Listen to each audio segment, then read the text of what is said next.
વિસાવદર પેટા ચૂંટણીમાં આક્ષેપ પ્રત્યે આક્ષેપની શરૂઆત થઈ છે। ગોપાલ ઇટાલિયાને લઈને ભાજપના યજ્ઞેશ દવે ટ્વીટ કર્યું। યજ્ઞેશ દવે ઇટાલિયાને જન્મથી જ માનસિક વિકૃત કહ્યા। જેની માનસિકતા સનાતન વિરોધી હોય તે સુધરી ન શકે। ચૂંટણી સમયે તે માત્ર સુધારવાના નાટક કરે છે તેવું યજ્ઞેશ દવે ટ્વીટ કર્યું છે। તો વિસાવદરની ચૂંટણીમાં આમ આદમી પાર્ટીના ઉમેદવાર છે ગોપાલ ઇટાલિયા અને ગોપાલ ઇટાલિયા અને યજ્ઞેશ દવે ભાજપના જે છે આક્ષેપ પ્રત્યે આક્ષેપ કરવામાં આવી રહ્યા છે। યજ્ઞેશ દવે ટ્વીટ કરીને અને ગોપાલ ઇટાલિયાને જન્મથી જ માનસિક વિકૃત ગણાવ્યા છે અને કહ્યું છે કે તે સનાતન ધર્મના વિરોધી છે અને ક્યારે સુધરી ન શકે। માત્ર ચૂંટણીમાં જ્યારે જંપ લાવે ત્યારે સુધારવાના નાટક કરે છે, પરંતુ તે મત મેળવવા માટે નાટક કરતા હોય છે, બાકી તે સનાતન ધર્મના વિરુદ્ધમાં છે। યજ્ઞેશ દવે ટ્વીટ કરીને અને ગોપાલ ઇટાલિયા પર આક્ષેપ કર્યા છે। હાલમાં વિસાવદરની ચૂંટણીમાં પ્રચાર ચાલી રહ્યો છે।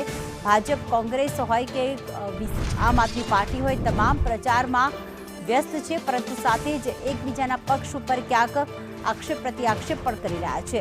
ત્યારે ગોપાલ ઇટાલિયાને લઈને ભારતીય જનતા પાર્ટીના નેતા યજ્ઞેશ દવે તેમને માનસિક વિકૃત કહ્યા અને ટ્વીટ કર્યું। ભાજપના પ્રવક્તા ફોનલાઈન પર યજ્ઞેશ દવે અમારી સાથે જોડાઈ ગયા છે। યજ્ઞેશભાઈ નમસ્કાર, સ્વાગત છે આપનું સંદેશ ન્યૂઝમાં। યજ્ઞેશભાઈ નમસ્કાર, સ્વાગત છે આપનું સંદેશ ન્યૂઝમાં।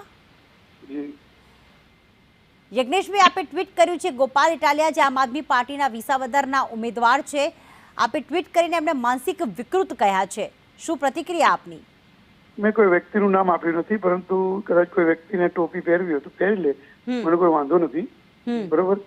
પણ જે રીતે ગોપાલભાઈ ઇટાલિયા હોય કે બીજા કોઈ પણ વ્યક્તિઓ હોય, સનાતન ધર્મની વિરુદ્ધમાં બોલે એની સામે મારો સ્પષ્ટ વિરોધ હોઈ શકે। કારણ કે સનાતન ધર્મની વિરુદ્ધમાં બોલે ત્યાં સુધી તો બરોબર છે, પણ એ કથાકારો માટે, જે સંતો છે, સંતો મહંતો માટે, આ બધાના માટે તેઓ બોલી રહ્યા છે। પણ એમણે જયારે સત્યનારાયણની કથા માટે કહ્યું કે સત્યનારાયણની કથા એ નાટક છે, સત્યનારાયણની કથા એ ખોટી રીતે થાય છે, આવી ન થવી જોઈએ, આવી બધા જે નિવેદનો ભૂતકાળમાં એમને આપ્યા હતા। કારણ કે સત્યનારાયણની કથામાં તો તમને ખ્યાલ જ છે કે આપણે જઈએ ને તો એ કદાચ બેઠા હોઈએ ને તો પ્રસાદ લીધા વગર પણ આપણે નીકળતા નથી, આટલી આસ્થા હોય છે લોકોની। હવે એના માટે ગમે તેવા નિવેદનો આપે। બીજું કે જે બહેનો બિચારા ભજનમાં જતા હોય કે કીર્તનમાં જતા હોય, એના માટે પણ એ તાળીઓ પાડે છે ને એના માટે પણ જે થર્ડ જેન્ડર જેવા અપશબ્દો વાપરતા હોય છે, એ આવા અપશબ્દો વાપરીને પણ એ થર્ડ જેન્ડરને પણ બદનામ કરે છે। સોનિયા દે જે માતાજી ખરા, એમણે પણ નિવેદન આપ્યું છે કે આવા પણ એમણે નિવેદનો ન આપવા જોઈએ। બીજું કે ગોપાલ ઇટાલિયા સહિત કોઈ પણ પક્ષના વ્યક્તિઓ હોય, કોઈ પણ વ્યક્તિઓ સામાન્ય નાગરિકો હોય, એ પણ જો સનાતન ધર્મની વિરુદ્ધમાં કોઈ આવા નિવેદનો આપે અને પછી એવું કે હું સુધરી ગયો છું, તો માત્ર સુધરવાનું નાટક છે।